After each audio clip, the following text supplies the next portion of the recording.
예, 우리 베드로 사도는 이제 지난 본문 가운데서 하나님 나라의 백성이지만 동시에 한 국가의 시민으로 살아가야 하는 그런 그리스도인들의 삶의 원리에 대해서 이야기를 해 주었습니다.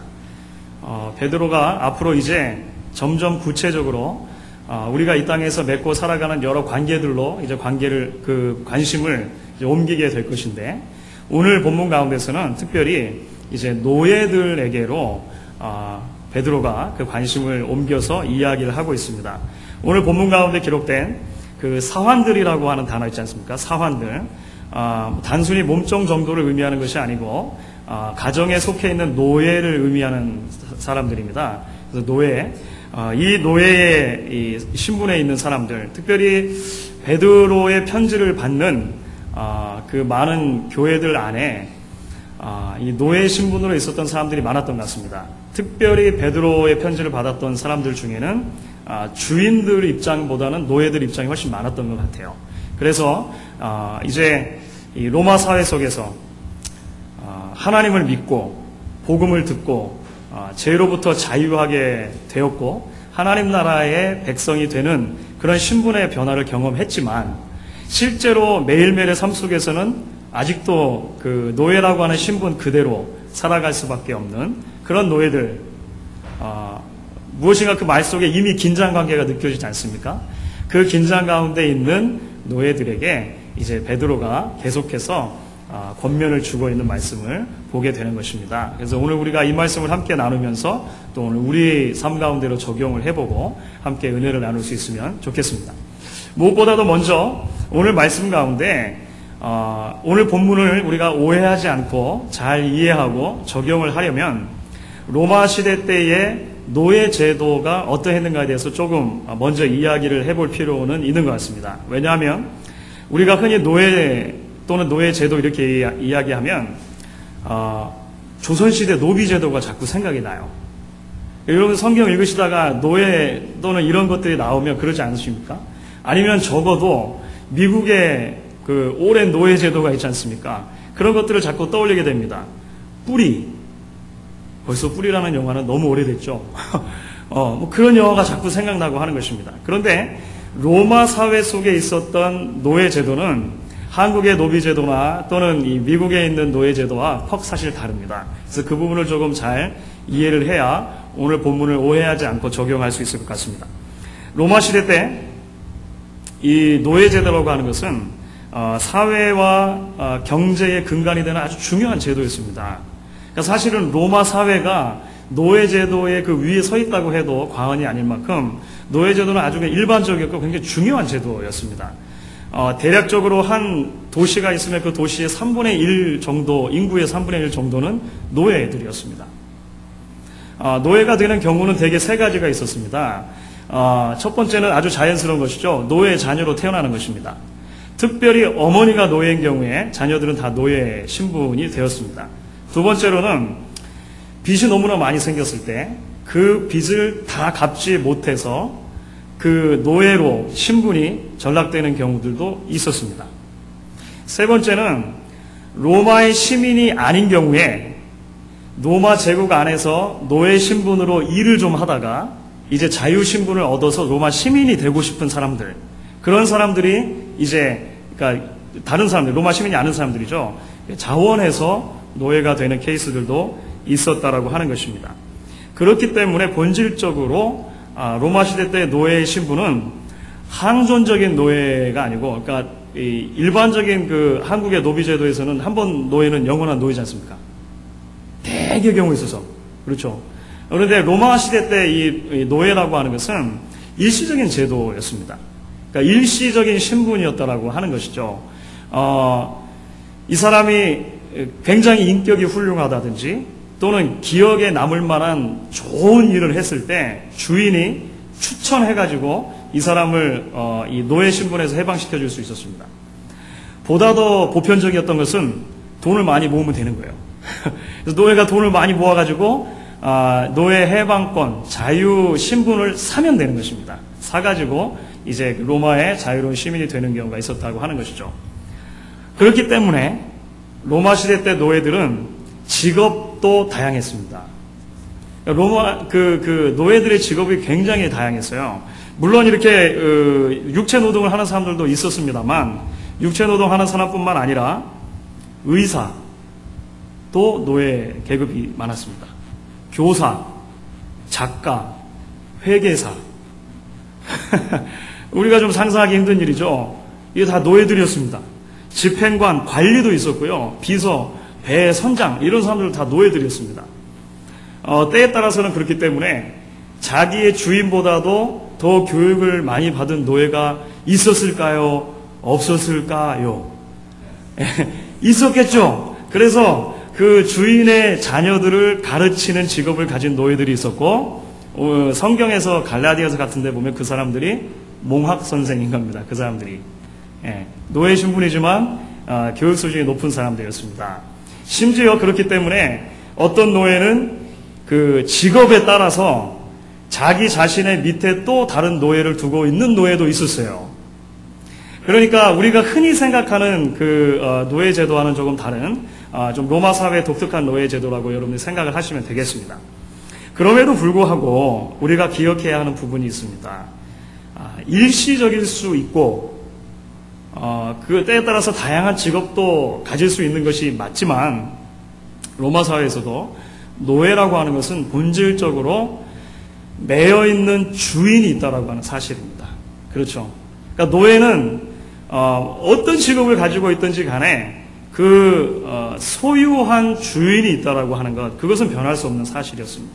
그리고 그 주인이 소유를 하고 있기 때문에 정신적으로, 육체적으로, 때로는 성적으로 얼마든지 노예를 착취할 수 있고 어려움을 줄 수 있고 고난을 줄 수 있는 것이 노예 제도였다고 하는 것이죠.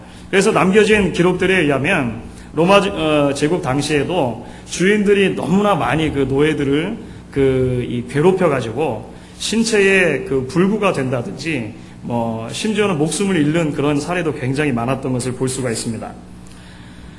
이러한 상황들을 다 종합해 볼 때 우리는 베드로가 말하는 노예의 모습 속에서 오늘을 살아가는 우리 모두의 모습을 사실 발견하게 됩니다. 그렇죠. 그러니까 노예들이라고 해서 단지 오늘날을 살아가는 사람들과 우리가 대치를 했을 때 어떤 특정한 그룹의 사람들만을 의미하는 것이 아니고 사실 오늘을 살아가는 모두의 모습이 사실 베드로 당시의 노예의 모습 속에 투영되어 있다는 것을 우리가 볼 수 있다라고 하는 것이죠. 물론 우리가 살고 있는 시대에는 노예 제도는 존재하지 않습니다. 그러나 베드로가 이야기하는 노예의 모습 속에서 우리는 오늘날 자본주의를 근간으로 해서 살아가는 이 산업사회 속에서 사람들과 어떻게든 일종의 주종관계를 맺고 살아가는 우리 모두를 다 볼 수 있다라고 하는 것입니다. 오늘을 살아가는 우리들 어떤 모양으로든지 주종관계로 연결이 되어져 있는 것 같습니다. 엄밀하게 말해서 주인, 종 이렇게는 할 수 없겠지만 주종관계가 성립이 돼 있어요. 오늘날 사람들을 주종관계로 묶는 매개체가 있다면 그것이 무엇이라고 여러분 생각하십니까? 이익이죠. 돈입니다. 돈. 여러분 잘 생각해 보십시오. profit, 이익이라고 하는 것이 오늘날 우리가 살아가는 이 산업사회 속에서 사람과 사람 사이를 주종관계로 묶는다라고 하는 것입니다. 1차적으로 우리는 자연스럽게 누군가 다른 사람에게 고용되어 있는 고용인을 생각할 수 있겠습니다. 그렇죠. 그래서 소위 말하는 주인이 있고 내가 주인의 일을 하고 있는 경우를 쉽게 생각을 해볼 수가 있을 것입니다. 그러나 설령 내가 가게를 운영하고 있고 주인이고 사장이라고 하더라도 우리는 우리가 살아가고 있는 사회 속에서 그 더 큰 구조 속에서 누군가와 주종관계를 맺고 있다는 사실을 발견하게 됩니다.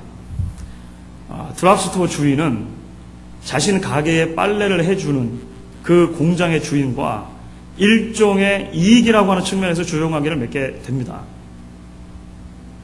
동의를 안 하시는 것 같아요. 식품이나 물건을 파는 사람들 한번 생각해 보십시오. 그것을 공급해 주는 사람들과 일종의 주종관계를 맺게 되겠죠. 내가 주인으로서 비즈니스를 하는 분들이라 하더라도 손님에게 서비스나 물건을 팔아야만 내게 이윤이 온다는 측면에서 보면 손님들과도 주종관계를 맺게 됩니다. 그래서 산업사회에 아주 중요한 모토 중에 하나가 이거죠. 손님은 왕이다. 여러분 그 말이 맞습니까? 틀립니까? 여러분 장사를 해보신 분 아시지 않습니까? 손님이 왕이 맞죠? 내가 주인이라 하더라도 손님들에게 일종의 주정관계에 놓이게 되는 우리의 모습이 있다라고 하는 것입니다. 결국 내게 이윤을 가져다 주는 사람, 내가 이윤을 남기는 데 있어서 조금이라도 도움이 되는 사람, 그 사람을 통해서 내가 이윤을 누릴 수 있다면 그 모두는 우리의 주인이 될 수 있는 그런 관계 속에서, 그런 사회 속에서 우리가 살아가고 있다라고 하는 것입니다.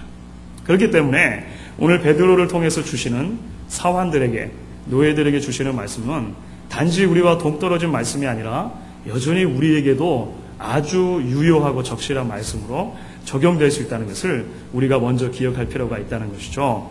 자, 그렇다면 이제 그런 노예들이 주인들에게 가져야 하는 마땅한 삶의 자세가 무엇이라고 베드로가 이야기를 하고 있습니까? 여러분 오늘 본문 가운데 베드로는 다시 한번 순복하다라고 하는 단어를 사용하고 있습니다. 그렇죠? 예. 사환들아 주인들에게 순복하라, 이런 단어를 사용하고 있습니다.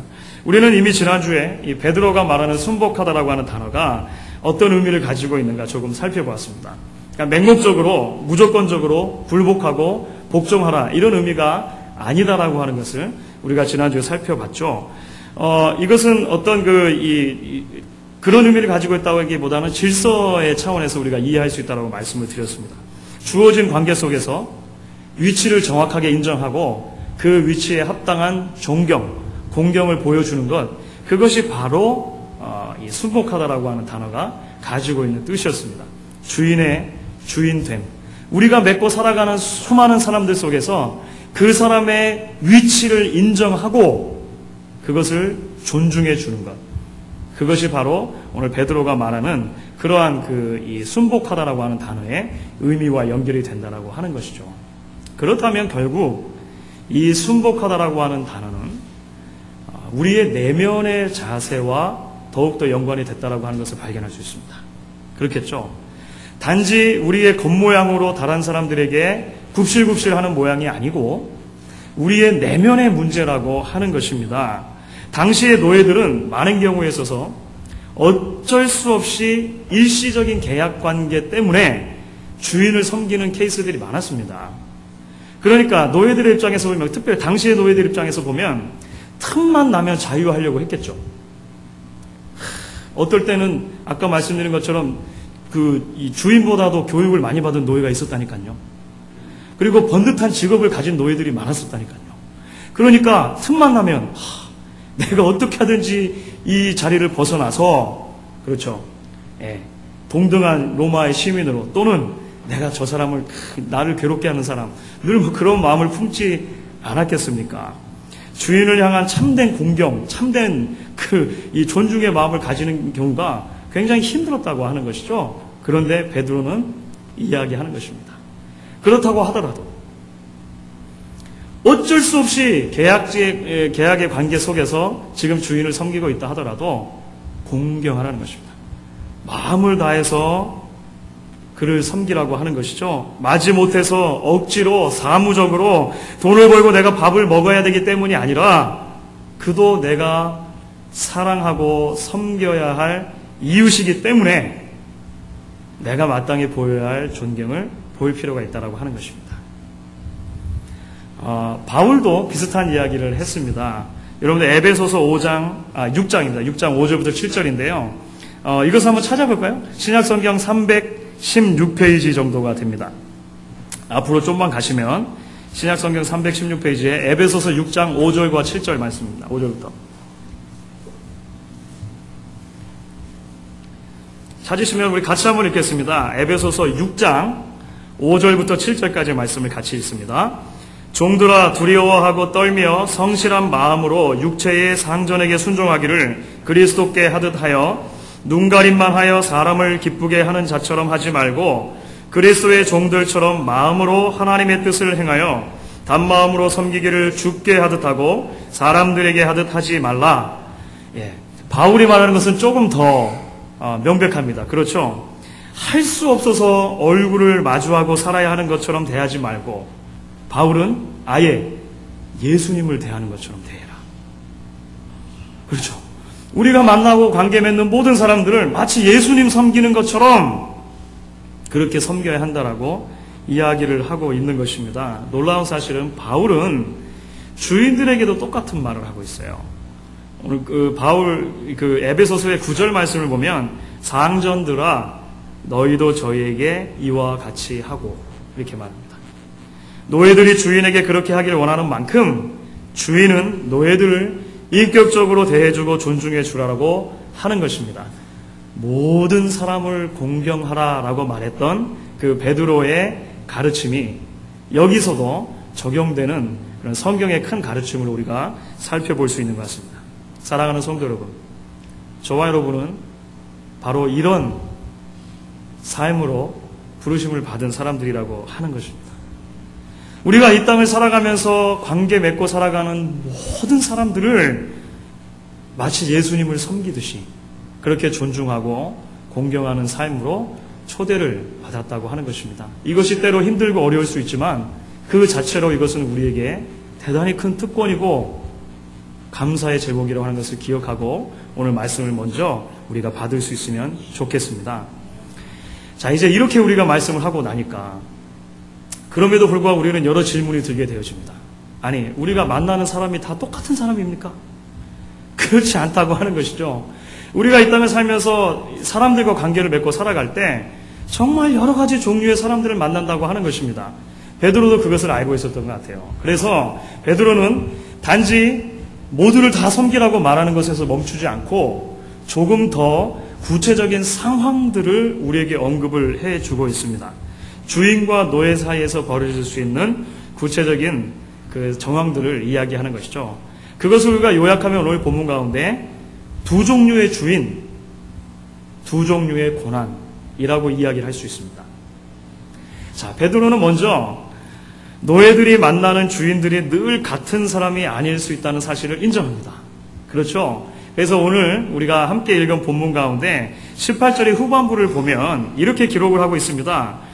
선하고 관용하는 자들에게만 아니라 또한 까다로운 자들에게도 그리하라. 이게 무슨 말입니까? 주인 중에서 선하고 관용한 자들, 그렇죠? good and considerate. 그러니까 사람이 참 착하고 사려 깊은 사람이 있을 수 있다는 것입니다. 아유, 그런 사람 만나면 좋죠. 우리가 늘 만나는 사람들이 다 그렇게 사려 깊고 그렇지 않습니까? 다 그렇게 착하고 나이스한 사람이면 얼마나 좋겠습니까? 물론 그런 사람들 있다는 것입니다. 그런 사람들에게 존중하고 공경하는 건 마땅하다 이렇게 이야기하는데 동시에 베드로가 이야기하는 또 한 부류의 사람들이 있습니다. 까다로운 사람들이라고 오늘 베드로가 말하는 거예요. 그죠? 여기서의 까다롭다고 하는 것은 우리가 그냥 흔히 말하는 것처럼 조금 예민하고 민감한 사람, 그죠? 반찬 투정 잘하고 소리에 민감하고 뭐 이런 사람 정도를 의미하는 것이 아니고 까다롭다고 하는 말은 본래 그 원어의 의미가 굽어졌다라고 하는 말입니다. 굽어졌다. 그러니까 바울 사도의 다른 서신에서 보면 이 똑같은 단어는 이 시대를 의미할 때 어그러지고 패역한 세대라고 할 때 같은 단어가 사용됩니다. 그러니까 이 까다롭다고 하는 말은 마음이 뒤틀려 있는 것을 말하는 거예요. 굉장히 어려운 사람을 말하는 것입니다. 조금 예민한 정도를 지나서 인격적으로 도덕적으로 심각한 결함이 있는 아주 곤란한 사람을 말하는 것입니다.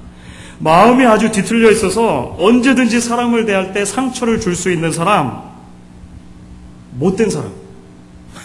저희가 그냥 흔히 말할 수 있는 못된 사람을 말하는 것이죠. 우리 현실 속에서도 마찬가지인 것 같습니다. 우리는 천차만별의 사람들을 만나게 됩니다.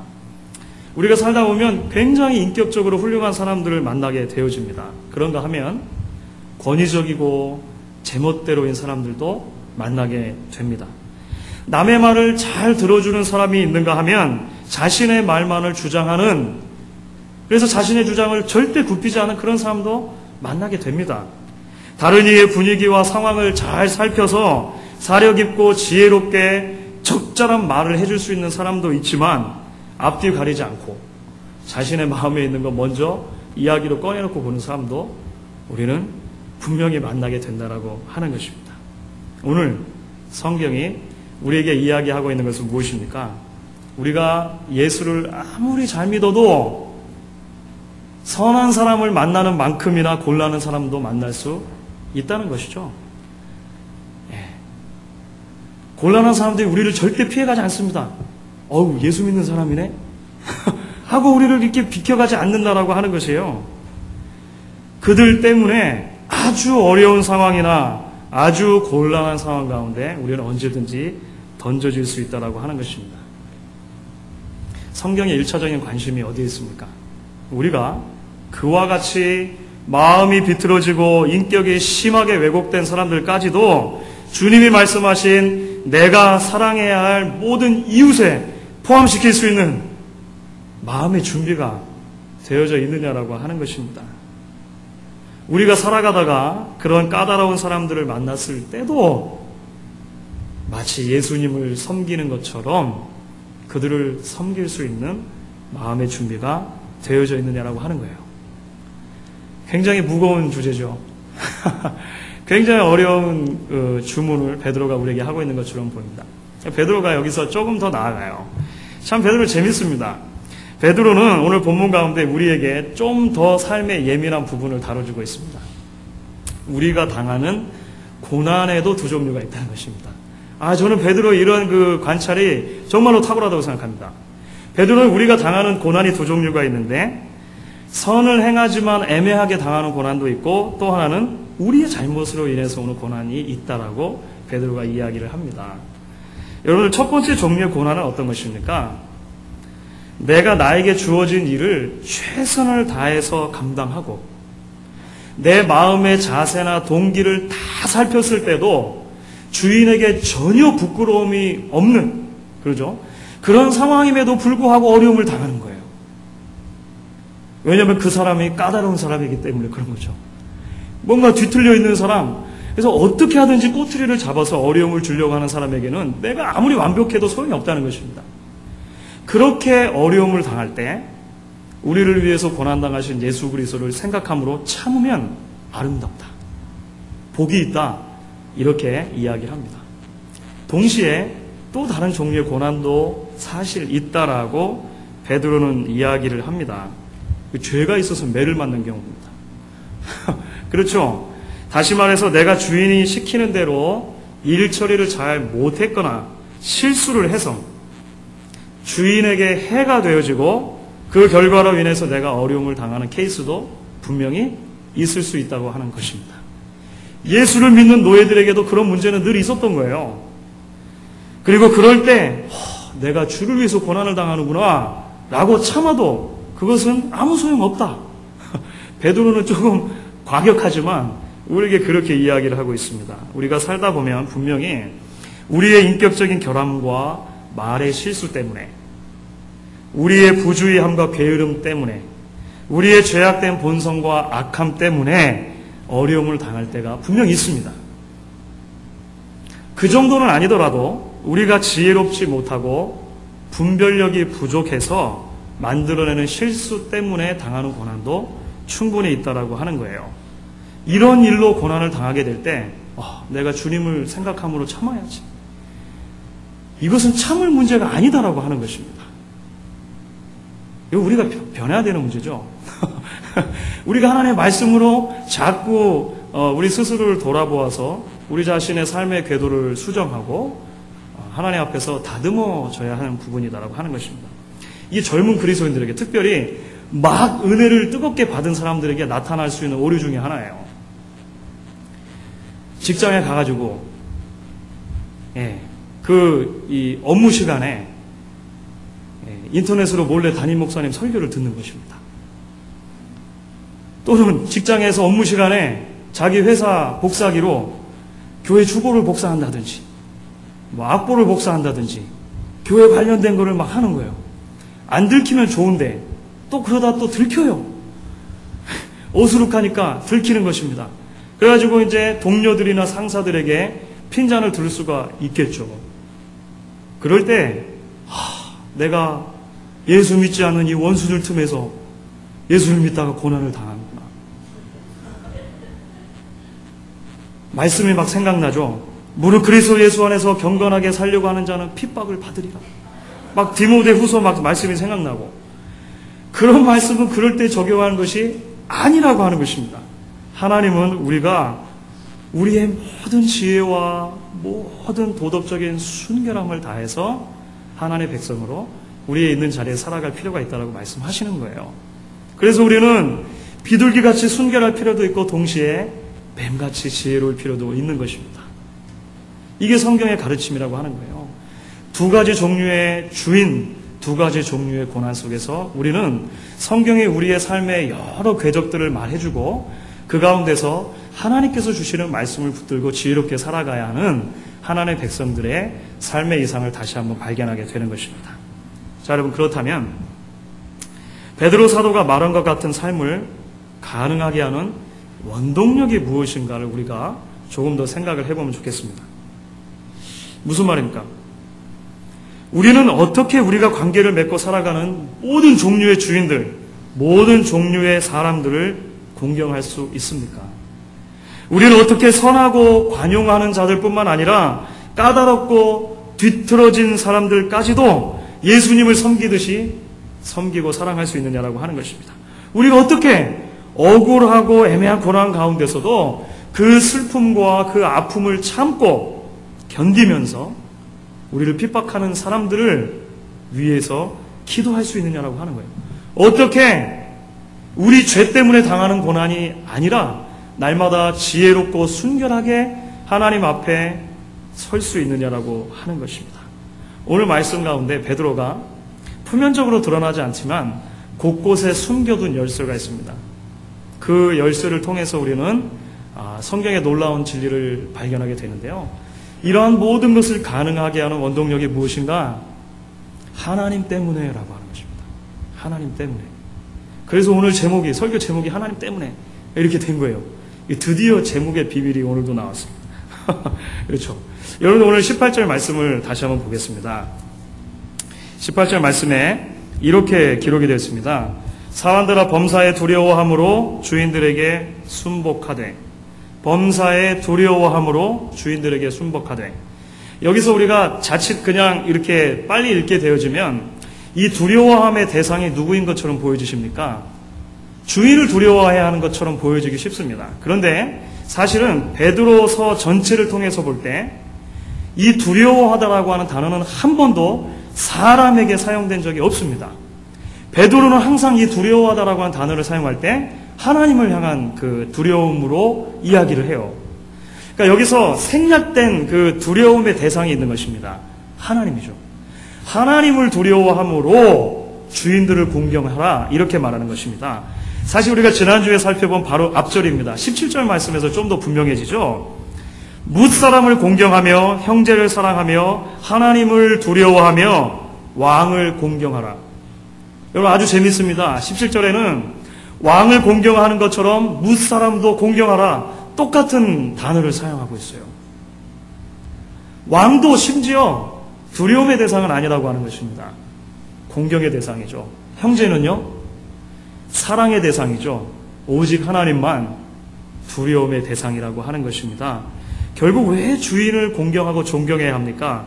그것이 하나님을 두려워하는, 하나님을 경외하는 한 방편이기 되기 때문이라고 하는 것입니다. 오늘날 우리는 얼마나 많은 경우에 있어서 사람이 두려움의 대상이 되고, 형제는 시기의 대상이 되고, 하나님은 이용의 대상이 되고 있는지 알 수 없습니다. 성경이 말하는 원리는 분명합니다. 사람은 공경의 대상이고, 형제는 사랑의 대상이고, 하나님이 두려움의 대상이라고 하는 것입니다.